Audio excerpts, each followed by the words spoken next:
मेरा शौहर उस दिन घर पर मौजूद नहीं था। सुबह से ही किसी काम के सिलसिले से बाहर गया था और घर में एक अजीब सी खामोशी पसरी हुई थी। शाम धीरे धीरे उतर रही थी और मैं खिड़की के पास खड़ी होकर बाहर का आसमान देख रही थी, जैसे मन में कोई बेचैनी उठ रही हो। बिना वजह दिल धड़कने लगा था। तभी दरवाजे पर दस्तक हुई। पहले तो मैंने ध्यान नहीं दिया, लेकिन दूसरी बार जब वही आवाज आई तो दिल की धड़कन और तेज हो गई। मैं उस दस्तक को पहचानती थी, वो जैसे कोई जाना पहचाना लहजा था। मैंने दरवाजे की तरफ कदम बढ़ाए और अंदर से एक हल्की सी आवाज आई, भाभी जान, मैं साहिल हूँ। उस पल जैसे सब कुछ थम गया। मेरे कानों में वही आवाज गूंजने लगी। साहिल, मेरे शोहर का करीबी दोस्त, जो अक्सर हमारे घर आता जाता था। उसकी आंखों में हमेशा कुछ था जो कह नहीं पाता था, लेकिन महसूस जरूर होता था। मैंने धीरे से दरवाजा खोला। वो सामने खड़ा था, हल्की मुस्कुराहट के साथ, जैसे कुछ कहना चाहता हो। अरे साहिल, तुम? मैंने हैरानी जताई। उसने सहजता से कहा, रास्ते से गुजर रहा था, सोचा हालचाल पूछ लूं। भाई साहब घर पर नहीं है न? मैंने सिर हिलाया। हाँ, वो बाहर गए हैं, कल तक आएंगे उसने कहा। तो फिर मैं अंदर आ जाऊं? मैंने एक पल को सोचा मना कर दूं, पर घर की खामोशी नीचे से मुझे जवाब नहीं देने दिया। हाँ, आ जाओ, मैंने धीरे से कहा। वो अंदर आया। कमरे में उसकी मौजूदगी से जैसे हवा बदल गई। मैं उसे देखकर बस इतना कह पाई, चाय लोगे? वो मुस्कुराया, अगर आप बनाएंगी तो जरूर। मैंने किचन की तरफ रुख किया। पीछे से उसकी आवाज़ सुनाई दी। मैंने कहा, बैठो, मैं लाती हूँ। उसने जवाब दिया, नहीं भाभी, मैं मदद कर दूंगा। मैंने कहा, नहीं साहिल, तुम मेहमान हो। उसने मुस्कुराकर कहा, मैं तुम्हारा मेहमान नहीं हूँ भाभी जान, मैं तो अपना हूँ। उसकी ये बात मेरे कानों में देर तक गूंजती रही। चाय बनाते हुए भी मुझे उसकी मौजूदगी का एहसास हो रहा था, जैसे उसकी नज़रें मेरे पीछे चल रही हो। मैंने ट्रे उठाई और कमरे में आई। वो वहीं बैठा था। उसने कप लेते हुए कहा, आपके हाथ की बनी चीज़ों में हमेशा कुछ जादू होता है। मैंने हल्की मुस्कान दी। तुम बहुत तारीफ करते हो। उसने कहा, सच कहता हूँ, आप जैसी शख्सियत कम मिलती है। उसकी बातों में एक सच्चाई थी जो सीधे दिल में उतर रही थी। फिर वो बोला, भाभी जान, अगर मैं कुछ पूछूं तो बुरा तो नहीं मानोगी? मैंने कहा, पूछो।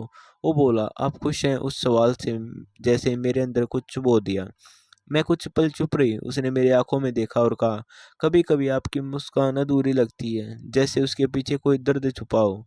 मैं उसकी तरफ देखने लगी। उसकी आंखों में कोई बनावटी बात नहीं थी, सिर्फ सच्चाई थी। मैंने बस कहा, जिंदगी में सब कुछ है, लेकिन कभी कभी लगता है कुछ कमी रह गई। वो धीरे से बोला, शायद वो कमी कोई नहीं भर सकता, लेकिन कभी कभी कोई आकर उसे हल्का कर देता है। कमरे में सन्नाटा था, सिर्फ हमारी सांसों की आवाज़ थी। बाहर बारिश की हल्की फुहार शुरू हो गई थी। उसने खिड़की से बाहर देखा और कहा, बारिश की बूंदें भी अजीब होती हैं ना भाभी जान, जैसे किसी के दिल की बेचैनी टपक रही हो। मैंने कहा, तुम्हारी बातें हमेशा फिल्मों जैसी लगती हैं। वो मुस्कुराया, क्योंकि मेरी ज़िंदगी भी किसी अधूरी फिल्म जैसी है।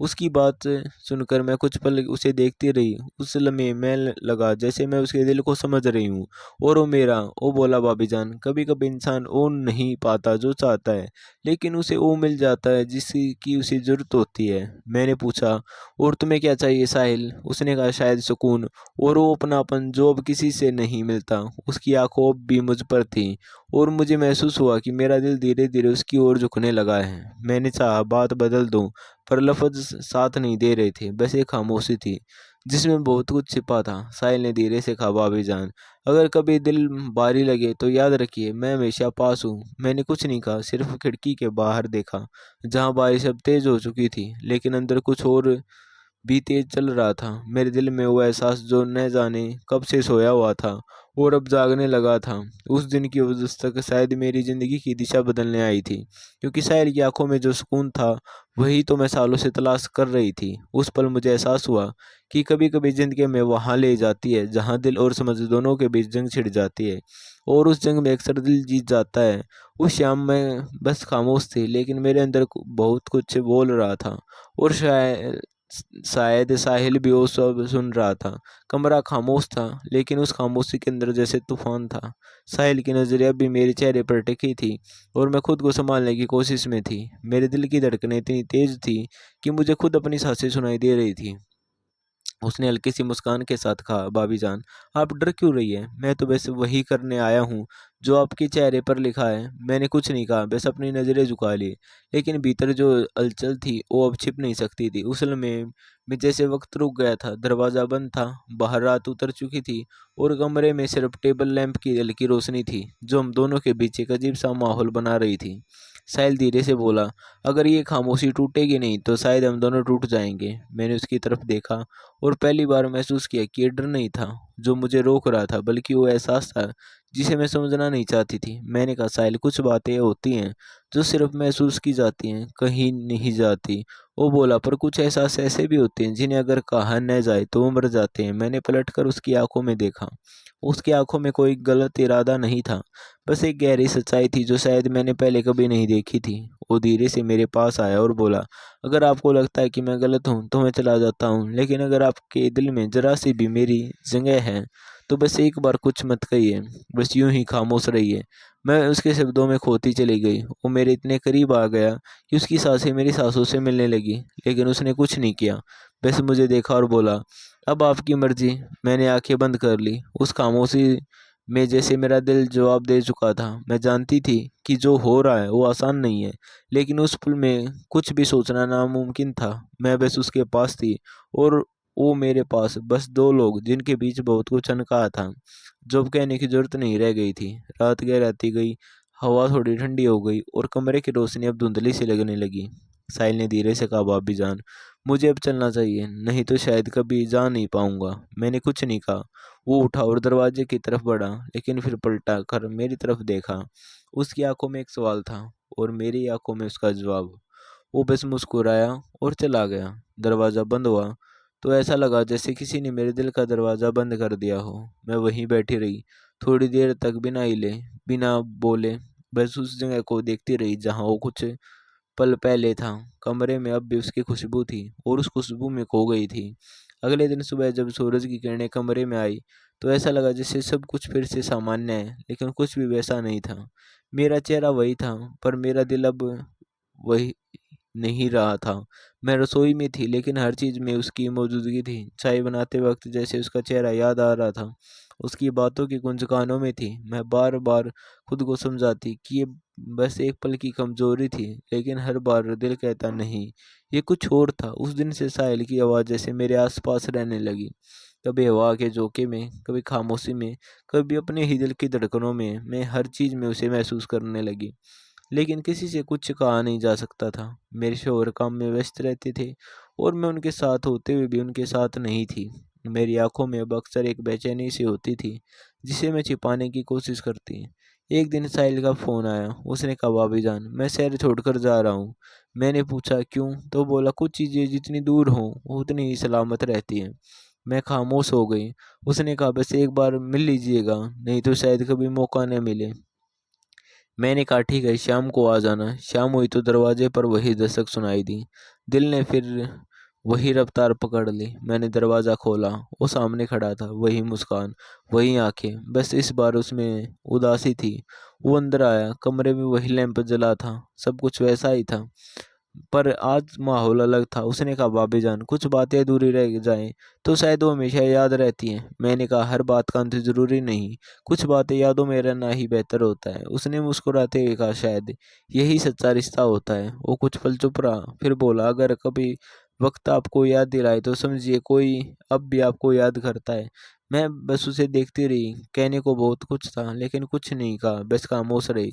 उसने धीरे से कहा, मैं चलता हूँ और शायद लौट कर न आऊँ, लेकिन आपसे मिला ये एहसास हमेशा मेरे साथ रहेगा। वो मुड़ा और दरवाजे की तरफ चला गया। मैंने उसे जाते हुए देखा। जब दरवाज़ा बंद हुआ तो लगा जैसे दिल का कोई हिस्सा वहीं रह गया। मैं धीरे से कुर्सी पर बैठ गई और बस इतना कहा, साहिल, अलविदा। दरवाज़ा बंद होते ही कमरे में अजीब सी खामोशी छा गई थी, जैसे सारी दुनिया रुक गई हो। कुर्सी पर बैठी रही, सांसें गहरी, लेकिन दिल की धड़कनें इतनी तेज थी कि खुद को सुन सकती थी। साहिल की मौजूदगी अभी भी हर सांस में महसूस हो रही थी। खिड़की के बाहर हल्की बारिश चल रही थी। बूंदें धीरे धीरे मिट रही थी, पर उनकी आवाज़ में उसकी यादें गूंज रही थी। मैं खुद से कह रही थी, ये बस एक पल की उलझन है, सब गुजर जाएगा। पर भीतर की हलचल मुझे रोक नहीं रही थी। रात बहुत लंबी लग रही थी और मैं बस वही खत लेकर बैठी थी जो उसने मुझे पहले दिया था। उसकी खुशबू अब भी ताजगी से भरी थी, जैसे वो भी पास बैठा हो। मैंने उसे सीने से लगाया और आंखें बंद कर ली। उस रात नींद मेरे पास नहीं आई, बस उसकी यादों में डूबी रही। अगली सुबह सूरज की किरणें कमरे में आई, लेकिन कोई उजाला नहीं था जो साहिल की मौजूदगी जैसी गर्माहट दे सके। मैं रसोई में काम कर रही थी और हर चीज में उसकी झलक नजर आ रही थी। कपड़ों की खुशबू में उसकी मुस्कान थी, चाय का कप में उसकी हंसी गूंज रही थी। मैं बार बार खुद को समझा रही थी कि अब आगे बढ़ो, लेकिन दिल मानता नहीं था। काम करते हुए भी मैं उसके ख्यालों में खोई रहती थी, उसकी आवाज़ के लिए इंतज़ार करती थी। और हर बार जब फ़ोन आता तो बस एक लाइन होती और मेरी दुनिया बदल जाती। कई दिन बीत गए और साहिल से कोई संपर्क नहीं था। हर शाम मैं उसी बेंच के पास जाती जहाँ हम बैठते थे। अब वो खाली थी और हर जगह उसकी कमी महसूस होती थी। ये खालीपन मुझे भीतर से तोड़ रहा था, लेकिन साथ ही एक अजीब सा सुकून भी दे रहा था, जैसे उसकी मौजूदगी कहीं न कहीं अभी भी मेरे पास है। मैंने महसूस किया कि कभी-कभी जो कुछ चीज़ें दूर हो जाती हैं, वहीं सबसे मजबूत एहसास छोड़ जाती हैं। एक दिन मुझे पोस्टमैन एक लिफ़ाफ़ा लेकर आया। उसमें उसका खत था, लिखा था, भाभी जान, अगर ये खत आपके हाथों में पहुँचे तो समझिए मैं वहाँ हूँ जहाँ सुकून है और उसकी आपकी यादें मेरा आसमान है। मैंने खत को सीने से लगाया और आँसू अपने आप बहने लगे। उस रात मैं खिड़की के पास बैठी, उसकी यादों में खोई रही और महसूस किया कि कभी-कभी लोगों की दूरी ही उन्हें हमेशा पास रखती है। सालों बीत गए, मैं भी उसी गली में जाती थी और वहीं बेंच पर अभी भी वैसे ही थी, खाली। लेकिन अब हर चीज़ में उसकी याद बसती थी। हर हवा के झोंके में, हर बारिश की बूंद में, हर खामोशी में उसकी मौजूदगी महसूस होती थी।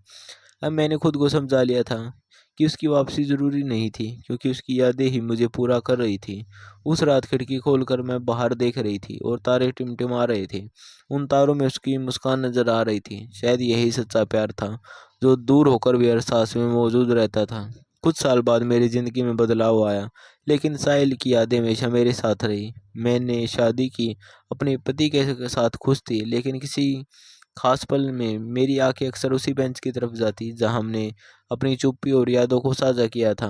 कभी कभी लगता जैसे वो भी वहाँ ही मौजूद है। मेरी ज़िंदगी में उसकी मौजूदगी एक परछाई की तरह थी, जो मुझे हर खुशी हर दुख में छूती थी। मैं धीरे से कहा, साहिल अलविदा।